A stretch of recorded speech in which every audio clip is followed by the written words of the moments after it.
पुढची मोठी बातमी आहे। उपमुख्यमंत्री एकनाथ शिंदे यांच्यावरती विडंबनात्मक गीत रचल्याप्रकरणी विधिमंडळामधील हक्कभंगाचं प्रकरण समोर आलेलं होतं।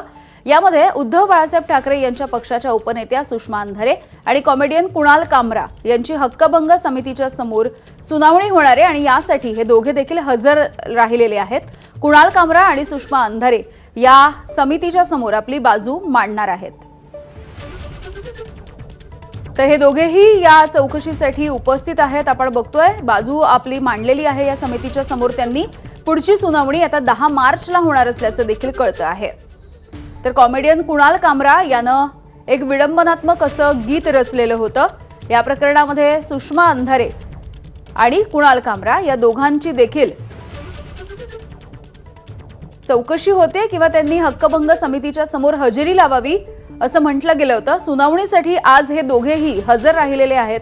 या दोघांनी देखील आपापली बाजू मांडलेली आहे या समितीच्या समोर आणि यानंतर आता पुढची सुनावणी येत्या 10 मार्चला होणार आहे।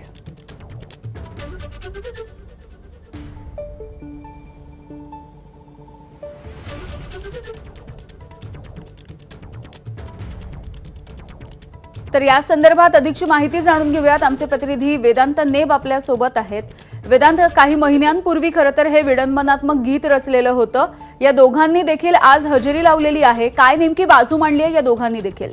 अद्याप कळलेलं नाही की बाजू नेमकी काय मांडली, कारण आपण बघितलं काही महिन्यांपूर्वी एका कार्यक्रमामध्ये विडंबनात्मक हे जे गीत आहे ते एकनाथ शिंदे यांच्यावर त्याने केलं होतं आणि त्यानंतर कुणाल कामराला नोटीस पाठवण्यात आली होती। त्याच्यावर हक्कभंग दाखल करण्यात आला होता आणि त्यानंतर कुणाल कामरा आणि त्यांचं समर्थन करणाऱ्या ठाकरेंच्या शिवसेनेच्या उपनेत्या सुषमा अंधारे यांच्यावर पण हक्कभंग आणला होता। त्यांना नोटीस पाठवण्यात आली होती। प्रवीण दरेकर यांनी विधान परिषदेत हक्कभंग आणला होता आणि त्यानंतर आपण बघितलं तर आज समिती, विशेष अधिकारी समिती आहे, त्यांच्या समोर आपलं म्हणणं मांडण्यासाठी या दोघांना बोलवण्यात आलं होतं आणि आपण इथे आपण बघतोय की विधान भवनामध्ये सुषमा अंधारे आणि कुणाल कामरा हे दोघे जण आपल्याला आलेले पाहायला मिळाले। प्रसाददार जे अध्यक्ष आहेत त्यांच्या समोर त्यांनी आपलं म्हणणं मांडलेलं आहे। नेमकं काय म्हणणं मांडलं, कारण पुढची वेदांत, काही क्षणांसाठी तुम्हाला थांबवते, आपण बघूया।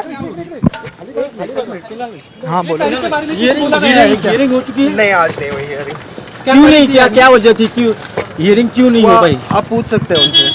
सर, लेकिन जिस तरह से आपने जो गाना लिखा था उसके बाद जो आप महाराष्ट्र में हुआ, इसके बारे में क्या कहना है आपका? कुछ माहौल का मेरे को नहीं पता, अभी तक मैं आरोप पढ़ रहा हूँ। आपने जो गाना बनाया था, आपने जो, लेकिन राजनीति आप इतने दिन बाद मुंबई में आए, हाँ, आप सेफ फील कर रहे हैं? क्योंकि जिस तरह से पॉलिटिकल प्रेशर था, जिस तरह से एकनाथ शिंदे के बारे में आपने कुछ गाना लिखा था और उसके रिएक्शंस आए थे, तोड़फोड़ भी हुई थी मुंबई में, होटल तोड़ा गया था।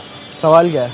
तो अभी जब आए हैं तो आपको सेफ लग रहा है? आपके सेफ्टी के हिसाब से सेफ हूँ मैं। आपने टी-शर्ट जो पहना है कॉन्स्टिट्यूशन ऑफ इंडिया। बस और कोई कमेंट? बस आप गिरोगे फालतू में, कोई पॉइंट नहीं है इसका। मैं 10 तारीख वापस आऊंगा, जब बात करूंगा उनसे तब आपसे भी बात कर लूंगा। स्टैंड अप करेंगे इस ठीक है? बारे में? अगला स्टैंड अप आपका कौन सा आपको होगा? टिकट लेके देख के आना पड़ेगा। कॉर्पोरेटर पुन्हा